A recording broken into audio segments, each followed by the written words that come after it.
नमस्कार. बातम्यांच्या लंच बॉक्समध्ये तुमचं स्वागत. सरकारने सोन्यात गुंतवणूक करण्याची सुवर्ण संधी गुंतवणूकदारांसाठी उपलब्ध करून दिली आहे. 18 ते 22 डिसेंबर दरम्यान सॉव्हरीन गोल्ड बॉन्ड योजनेत तुम्हाला आता गुंतवणूक करता येईल. या योजनेअंतर्गत 6,199 रुपये प्रति ग्रॅम अशी सोन्याची किंमत ठरवण्यात आली आहे. 2015 मध्ये सॉव्हरीन गोल्ड बॉन्ड योजनेत गुंतवणूक करणाऱ्या गुंतवणूकदारांना 128% रिटर्न मिळाला आहे. केंद्र सरकारने लहान व्यापाऱ्यांसाठी एक आनंदाची बातमी दिली आहे.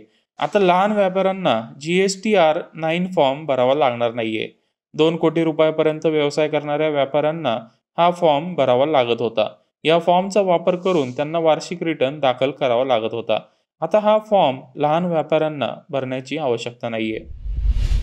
भारतीय आयुर्विमा महामंडळ म्हणजेच LICने जीवन उत्सव ही पॉलिसी लॉन्च केली आहे. या पॉलिसी अंतर्गत निश्चित असा परतावा मिळतोय.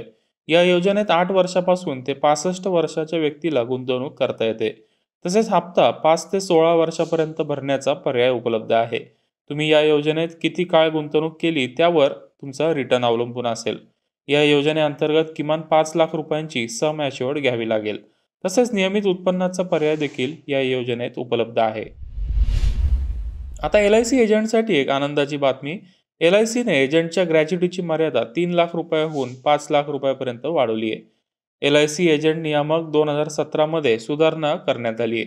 नवीन नियमानुसार दुसऱ्यांदा नियुक्त करण्यात आलेल्या एजंटला रिन्युअल कमिशन देखील मिळणार आहे. रेल्वे प्रवास करताना अनेकांना वेटिंग लिस्ट म्हणजेच प्रतीक्षा यादीमुळे प्रवास करता येत नाही. भारतीय रेल्वे आता वेटिंग लिस्टची कटकट ठेवणार नाहीये. वेटिंग लिस्ट संपवण्यासाठी भारतीय रेल्वे 1 लाख कोटी रुपयांची गुंतवणूक करून नवीन रेल्वे खरेदी करणार आहे. जुन्या रेल्वे बदलण्यासाठी 7 ते 8 हजार रेल्वेंची आवश्यकता आहे. यासाठी येत्या 4 ते 5 वर्षात निविदा जारी केल्या जातील. नवीन रेल्वे आणि रेल्वे मार्गावरील ट्रॅक अपडेट करण्यात येणार आहेत. त्यामुळे प्रवासी आणि माल वाहतूक करणाऱ्या रेल्वेची उपलब्धता वाढण्यास मदत होईल. तसेच ट्रिपमध्येही वाढ होईल. सध्या भारतीय रेल्वे दररोज 10,754 रेल्वे चालवते. वेटिंग लिस्ट कमी करण्यासाठी आणखी 3,000 नवीन रेल्वे चालू करण्याबाबत सरकारचा विचार चालू आहे. गेल्या काही वर्षापासून भारतात घरांच्या किमतीमध्ये जबरदस्त वाढ झाली आहे. या वर्षीच्या तिसऱ्या त्रैमासिकात वार्षिक आधारावर घरांच्या किमतींमध्ये 5.9% वाढ झाल्याची माहिती night frank global house price इंडेक्सच्या अहवालात देण्यात आली आहे. घरांच्या किमती सतत वाढत असल्याने महाग घरांच्या जागतिक क्रमवारीत भारत 18व्या स्थानावरून 14व्या स्थानावर पोहोचला आहे.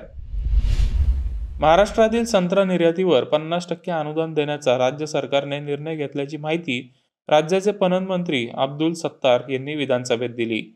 संत्रा निर्यात अनुदानासाठी गेल्या आठवड्यातील मंत्रिमंडळ बैठकीत 169 कोटी 60 लाख रुपये खर्चाला मंजुरी देण्यात आली आहे.